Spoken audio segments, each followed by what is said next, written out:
आज तक रेडियो सुनता है सारा जहां।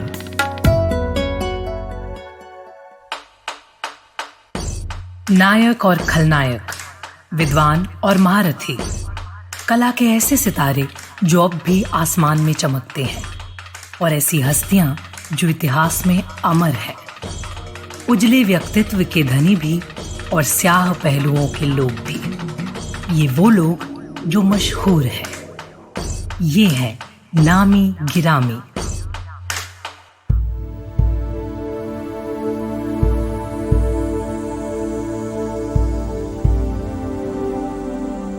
–1930 के दशक की बात है। जेनेवा में लीग ऑफ नेशंस का सम्मेलन चल रहा था। उस सम्मेलन में भारत के प्रतिनिधि के रूप में बोलने के लिए बीकानेर के महाराज खड़े हुए। अंग्रेजों के समर्थक थे। जैसे ही उन्होंने बोलना शुरू किया, तभी एक भारतीय युवा दर्शक दीर्घा से विरोध करने लगा। इस युवक के हिसाब से ऐसा व्यक्ति भारत का प्रतिनिधित्व नहीं कर सकता जो भारत का हितैषी ना होकर ब्रिटिशर्स का मित्र हो। ये युवा कोई और नहीं, डॉक्टर राम मनोहर लोहिया थे। नमस्कार, आज तक रेडियो की खास पेशकश नामी गिरामी आप सुन रहे हैं। मेरा नाम है अंजुम शर्मा।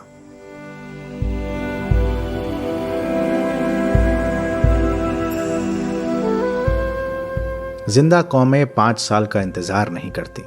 ये कथन इतना प्रभावशाली है कि जब भी आप इसे कहें, आप ये सोचने पर मजबूर हो जाते हैं कि क्या हम वाकई जिंदा हैं।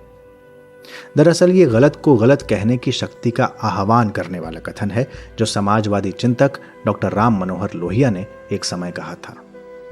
ये वही नैतिक बल है जिसके आसरे लोहिया ने 3 आने बनाम 15 आने की बहस चलाकर पंडित जवाहरलाल नेहरू जैसे अत्यंत लोकप्रिय और शक्तिशाली नेता को सवालों में घेर लिया था।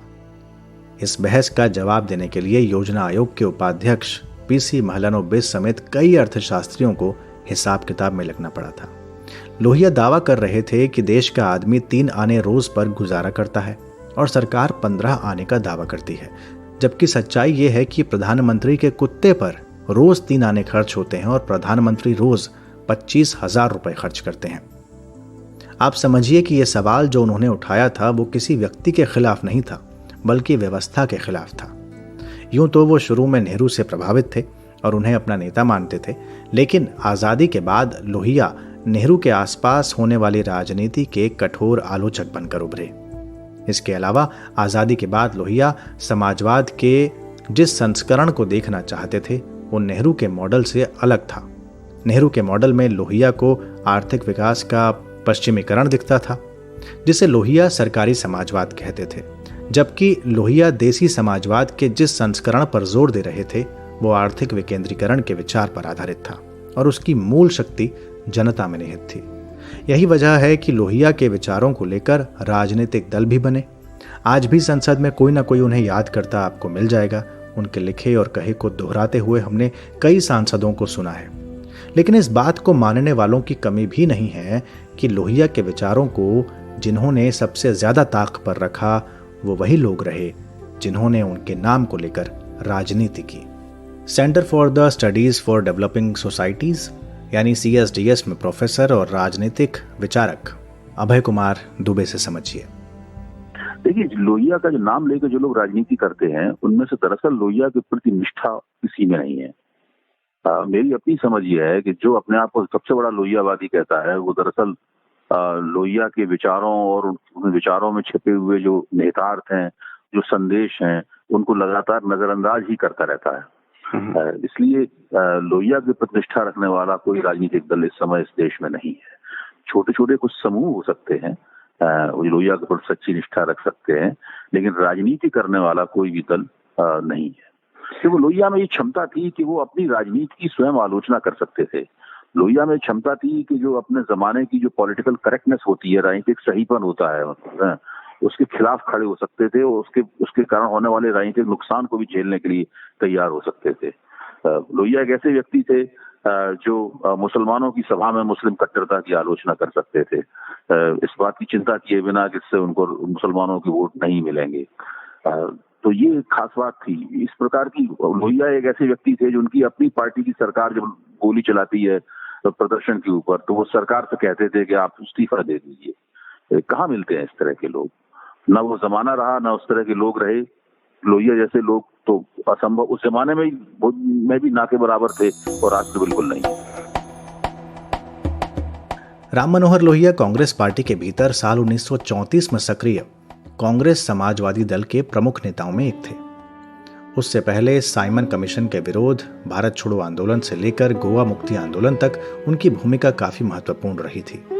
लेकिन आजादी के बाद राम मनोहर लोहिया पहले ऐसे राजनेता रहे जिन्होंने कांग्रेस सरकार को उखाड़ फेंकने का आह्वान किया था।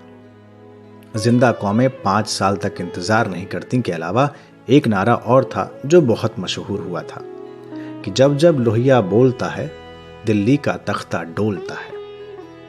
ये वही लोहिया थे जिन्होंने गांधी के साथ नोआखली में दंगे शांत करवाने के लिए यात्रा की थी। गांधी के नमक सत्याग्रह पर लोहिया ने जर्मनी से पीएचडी की थी, लेकिन उन्होंने गांधी को अंधभक्त होकर कभी नहीं देखा। जहां जरूरत पड़ी आलोचना भी की।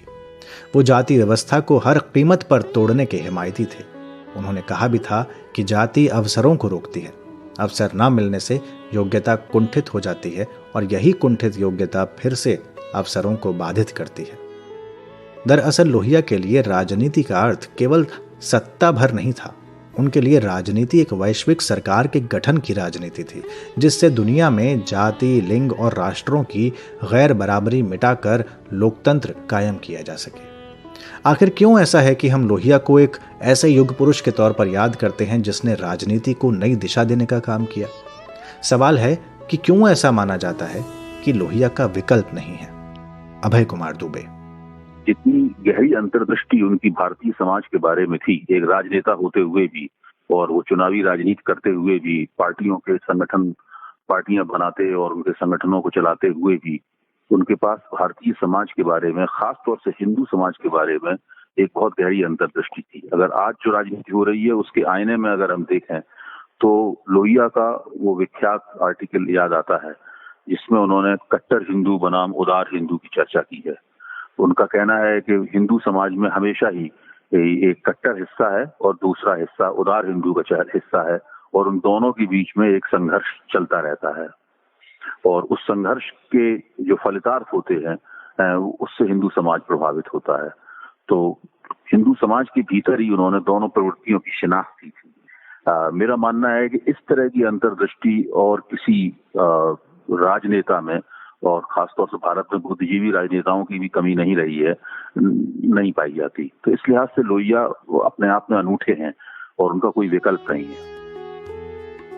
राम मनोहर लोहिया भारतीय भाषाओं के भी हिमायती रहे और देश की शिक्षा व्यवस्था, प्रशासन और सार्वजनिक जीवन में अंग्रेजी के प्रभुत्व को सत्ता के साथ उन्होंने जोड़कर देखा। ये सच है कि बहुत कम ऐसे नेता होते हैं जिनके भीतर ये साहस होता है कि वो सिद्धांतों के लिए अपनी ही पार्टी के खिलाफ खड़े हो जाएं, या देश में जिन्हें बुद्धिजीवी राजनेता के तौर पर याद किया जाता हो और जिनकी विशेषज्ञता का दायरा बांधे से ना बंधता हो। राम मनोहर लोहिया में ये सब था। जब वो कहते हैं कि 3 बातें, उच्च जाति, धन और ज्ञान, इन तीनों से इस बात का निर्धारण होता है कि भारत में कौन शासन करेगा, तो आप सोचिए कि आज भी ये बात कितनी सत्य है। लोहिया कहते थे इन तीनों में से कोई भी 2 चीजें जिसके पास होंगी वो शासन पर काबिज रहेगा। वो अक्सर कहते थे कि लोग मेरी बात सुनेंगे जरूर, लेकिन मेरे मरने के बाद तो लगता है कि जिस लोहिया ने व्यक्ति और समाज की स्वतंत्रता और विकास के लिए विवेकशील संघर्ष का रास्ता दिखाया था और गैर कांग्रेसवाद का आह्वान किया था, वो अगर आज होते तो उनका आह्वान आज क्या होता? गैर, छोड़िए, आप समझ गए होंगे। तो ये था आज का नामी गिरामी। आपको हमारा ये पॉडकास्ट कैसा लगा? आप अपना फीडबैक हमें ईमेल कर सकते हैं। हमारा ईमेल पता है radio@aajtak.com। इस कार्यक्रम की साउंड मिक्सिंग की सचिन द्विवेदी ने। अगली प्रस्तुति के साथ जल्द हाजिर होंगे। तब तक के लिए नमस्कार।